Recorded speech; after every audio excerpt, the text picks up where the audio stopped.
ಎಲ್ರಿಗೂ ನಮಸ್ಕಾರ ಸ್ನೇಹಿತರೆ. ಇವತ್ತಿನ ಈ ಒಂದು ಪುಟ್ಟ ವಿಶೇಷ ವಿಡಿಯೋ ಕಾರ್ಯಕ್ರಮಕ್ಕೆ ಸ್ವಾಗತ ಸುಸ್ವಾಗತ. ನಾನು ಪ್ರಮೋದ ಕರಗೂರು. ಸ್ನೇಹಿತರೆ, ಇವತ್ತಿನ ಈ ವಿಡಿಯೋ ಕಾರ್ಯಕ್ರಮದಲ್ಲಿ ದಕ್ಷಿಣ ಭಾರತದ ಹವಾಮಾನ ವಿದ್ಯಮಾನಕ್ಕೆ ಸಂಬಂಧಪಟ್ಟಂತೆ ನಾನು ಮಾತನಾಡ್ತೀನಿ. ಕಾರ್ಯಕ್ರಮ ಇಷ್ಟ ಆದರೆ ಶೇರ್ ಮಾಡಿ, ಲೈಕ್ ಮಾಡಿ, ಕಮೆಂಟ್ಸ್ ಮಾಡಿ. ಸ್ನೇಹಿತರೆ, ಇಡೀ ಕರ್ನಾಟಕ ರಾಜ್ಯಾದ್ಯಂತ ನನ್ನ ಈ ಒಂದು ವಿಡಿಯೋ ಕಾರ್ಯಕ್ರಮವನ್ನು ಸಾವಿರಾರು ಜನ ವೀಕ್ಷಣೆಯನ್ನು ಮಾಡ್ತಿದ್ದಾರೆ. ನೀವೆಲ್ಲರಿಗೂ ನಾನು ಚಿರಋಣಿಯಾಗಿರ್ತೀನಿ. ಹಾಗೆ ಇವತ್ತಿನ ಕಾರ್ಯಕ್ರಮವನ್ನು ನಾನು ಮುಂದುವರಿಸ್ತಾ ನೀವು ಇಲ್ಲಿ ಗಮನಿಸ್ಬೋದು. ನಾನೊಂದು ಸ್ಯಾಟಲೈಟ್ ಇಮೇಜನ್ನು ನಿಮಗೆ ತೋರಿಸ್ತಾ ಇದ್ದೀನಿ.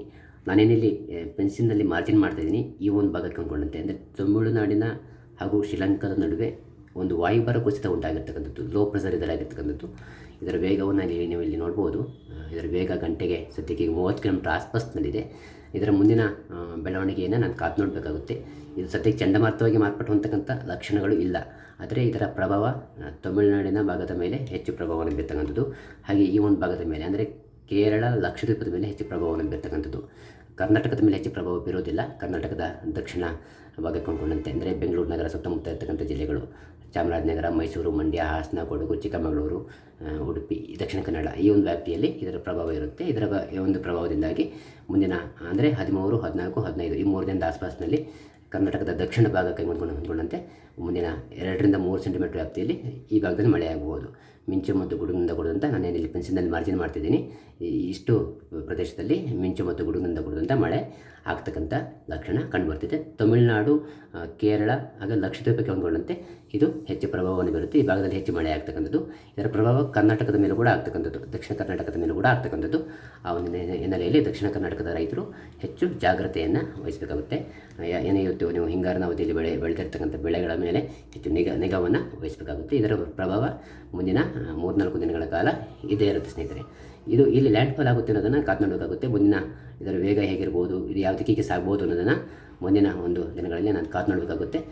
ಸದ್ಯಕ್ಕೆ ಇದು ದಕ್ಷಿಣ ಕನ್ಯಾಕುಮಾರಿ ಜಿಲ್ಲೆಗೆ ಹೊಂದ್ಕೊಂಡಂತೆ ಲ್ಯಾಂಡ್ಫಾಲ್ ಆಗ್ತಕ್ಕಂಥ ಲಕ್ಷಣಗಳು ಕಂಡುಬರ್ತಿದೆ. ಇದರ ವೇಗ ಮುಂದಿನ ದಿನಗಳಲ್ಲಿ 40 ರಿಂದ 50 ಕಿಲೋಮೀಟರ್ ಆಸ್ಪಾಸ್ನಲ್ಲಿ, ಅಂದರೆ ಇದು ಚಂಡಮಾರುತ ಅಲ್ಲ, ಸಾಮಾನ್ಯ ಪ್ರಮಾಣದಲ್ಲಿ ಇದರಾಗಿರ್ತಕ್ಕಂಥ ಒಂದು ಕಡಿಮೆ ಒತ್ತಡ ಪ್ರದೇಶ. ಆ ಹಿನ್ನೆಲೆಯಲ್ಲಿ ಮುಂದಿನ ದಿನಗಳಲ್ಲಿ ಈ ದಕ್ಷಿಣ ಭಾರತದ ಮೇಲೆ ಇದರ ಪ್ರಭಾವ ಇದ್ದೇ ಇರುತ್ತೆ. ಹಾಗಾಗಿ ಕರ್ನಾಟಕದ ಬಹುತೇಕ ನಾನು ಹಿಂದೆ ಹೇಳಿದಾಗೆ ಚಿಕ್ಕಮಗಳೂರು, ಕೊಡಗು, ಹಾಸನ, ದಕ್ಷಿಣ ಕನ್ನಡ, ಉಡುಪಿ, ಹಾಗೆ ಮಂಡ್ಯ, ಮೈಸೂರು, ಚಾಮರಾಜನಗರ, ಹಾಗೆ ಬೆಂಗಳೂರು ನಗರ ಜಿಲ್ಲೆ ಹೊರವಲಯದಲ್ಲಿ ಇರ್ತಕ್ಕಂಥ ದೊಡ್ಡಬಳ್ಳಾಪುರ, ಚಿಕ್ಕಬಳ್ಳಾಪುರ, ಈ ಸುತ್ತಮುತ್ತ ಇರ್ತಕ್ಕಂಥ ಭಾಗದ ರೈತರು, ಹಾಗೆ ಚಿತ್ರದುರ್ಗ, ದಾವಣಗೆರೆ ಈ ವ್ಯಾಪ್ತಿಯಲ್ಲೂ ಕೂಡ, ಹಿರಿಯೂರು, ಚಿತ್ರದುರ್ಗ ಆ ಒಂದು ಭಾಗದಲ್ಲೂ ಕೂಡ ಹೆಚ್ಚು ಮಳೆ ಆಗ್ತಕ್ಕಂಥ ಲಕ್ಷಣಗಳು. ಅಂದರೆ 2 ರಿಂದ 3 ಸೆಂಟಿಮೀಟರ್ ಆಸ್ಪಾಸ್ನಲ್ಲಿ ಮಳೆ ಆಗ್ಬೋದು. ಈ 2 ರಿಂದ 3 ಸೆಂಟಿಮೀಟರ್ ಮಳೆ ಆದರೂ ಕೂಡ ಈಗ ಏನಾದರೂ ಹಿಂಗಾರಿನ ಒಂದು ಅವಧಿಯಲ್ಲಿ ಬೆಳೆದಿರ್ತಕ್ಕಂಥ ಒಂದು ಬೆಳೆಗಳೇನಿದೆ ಆ ಬೆಳೆ ಮೇಲೆ ಇದರ ಒಂದು ಪ್ರಭಾವ ಇದೇ ಇರುತ್ತೆ. ಹಾಗಾಗಿ ಕಾದು ನೋಡೋಣ ಮುಂದಿನ ದಿನಗಳಲ್ಲಿ ಇದರ ಒಂದು ಪ್ರಭಾವ ಹೇಗಿರುತ್ತೆ, ಎಲ್ಲೆಲ್ಲಿ ಮತ್ತೆ ಮಳೆಯಾಗಬಹುದು, ಮುಂದಿನ ಒಂದು ಹವಾಮಾನ ಪರಿಸ್ಥಿತಿಗಳು ಹೇಗಿರುತ್ತೆ, ಬಂಗಾಳ ಕೊಲ್ಲಿಯಲ್ಲಿ ಮತ್ತೆ ಏನಾದರೂ ಚಂಡಮಾರುತ ಸೃಷ್ಟಿಯಾಗುತ್ತೆ. ಏಕೆಂದರೆ ನಾನು ಹಿಂದೆ ನಿಮಗೆ ಒಂದು ಮಾಹಿತಿಯನ್ನು ಕೊಟ್ಟಿದ್ದೀನಿ.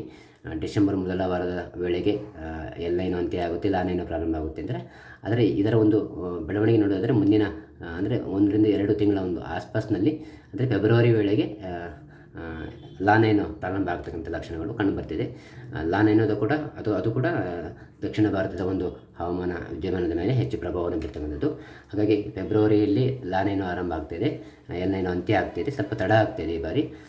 ಅಂದರೆ ನಾನು ಕಳೆದ ಬಾರಿ ಏನು ಹೇಳಿದ್ದೆ ಅಂದರೆ ಡಿಸೆಂಬರ್ಗೆ ಲಾನೇನೋ ಆರಂಭ ಆಗ್ಬೋದು ಅಂತ ಸೂಚನೆಯನ್ನು ಕೊಟ್ಟಿದ್ದೆ. ಆದರೆ ಪೆಸಿಫಿಕ್ ಮಹಾಸಾಗರ ಏನಿದ್ರೆ ಈ ಒಂದು ಪ್ರದೇಶದಲ್ಲಿ ಉಂಟಾಗಿರ್ತಕ್ಕಂಥ ಒಂದು ಕಡಿಮೆ ಉಷ್ಣಾಂಶ, ಇದರ ಒಂದು ಪ್ರಭಾವ ಮುಂದಿನ ಫೆಬ್ರವರಿಯಲ್ಲಿ ಬಂಗಾಳ ಕೊಲ್ಲಿ ಮೇಲೆ ಕೂಡ ಉಂಟಾಗ್ತಕ್ಕಂಥದ್ದು. ಮುಂದಿನ ದಿನಗಳಲ್ಲಿ ಇದು ಮುಂಗಾರು ಮಾರುತದ ಮೇಲೆ ಯಾವ ಒಂದು ಪ್ರಭಾವವನ್ನು ಬೀರುತ್ತೆ, ಮುಂಗಾರು ಮಾರುತಗಳು ಮುಂದಿನ ದಿನಗಳಲ್ಲಿ ಹೇಗೆಲ್ಲ ಒಂದು ಬೆಳವಣಿಗೆಯನ್ನು ಹೊಂದುತ್ತೆ, ಮುಂಗಾರು ಮಾರುತಗಳು ಮುಂದಿನ ದಿನಗಳಲ್ಲಿ ಹೇಗಿರ್ಬೋದು ಅನ್ನೋ ಕುರಿತು ಆ ಒಂದು ಲಾನೇನೋ ಆರಂಭ ಆದ ಮೇಲೆ ನಿಮಗೆ ಒಂದು ನಿಖರ ಮಾಹಿತಿಯನ್ನು ನಾನು ನಿಮ್ಮ ಮುಂದೆ ಹಂಚ್ಕೋತೀನಿ.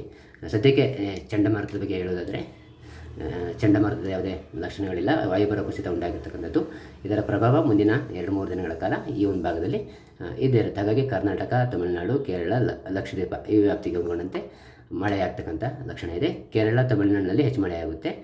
ಕರ್ನಾಟಕದ ದಕ್ಷಿಣ ಭಾಗದ ಮೇಲೂ ಕೂಡ ಇದರ ಒಂದು ಪ್ರಭಾವ ಇರುತ್ತೆ. ಆ ಹಿನ್ನೆಲೆಯಲ್ಲಿ ದಕ್ಷಿಣ ಕರ್ನಾಟಕದ ರೈತರು ಹೆಚ್ಚು ಒಂದು ಗಮನವನ್ನು ತಮ್ಮ ಬೆಳೆಗಳ ಕಡೆ ಹರಿಸಬೇಕಾಗುತ್ತೆ. ಹಾಗಾಗಿ ಮುಂದಿನ ಒಂದು ವಿಡಿಯೋ ಕಾರ್ಯಕ್ರಮದಲ್ಲಿ ಒಂದು ವಿಚಾರದ ಕುರಿತು ಮತ್ತೊಂದು ವಿಡಿಯೋ ಕಾರ್ಯಕ್ರಮದೊಂದಿಗೆ ನಾನು ಭೇಟಿ ಆಗ್ತೀನಿ. ನನ್ನ ಈ ಒಂದು ಕಾರ್ಯಕ್ರಮ ಇಷ್ಟ ಆದರೆ ಶೇರ್ ಮಾಡಿ, ಲೈಕ್ ಮಾಡಿ, ಕಮೆಂಟ್ಸ್ ಮಾಡಿ. ನಮಸ್ಕಾರ ವೀಕ್ಷಕರೇ, ಧನ್ಯವಾದಗಳು.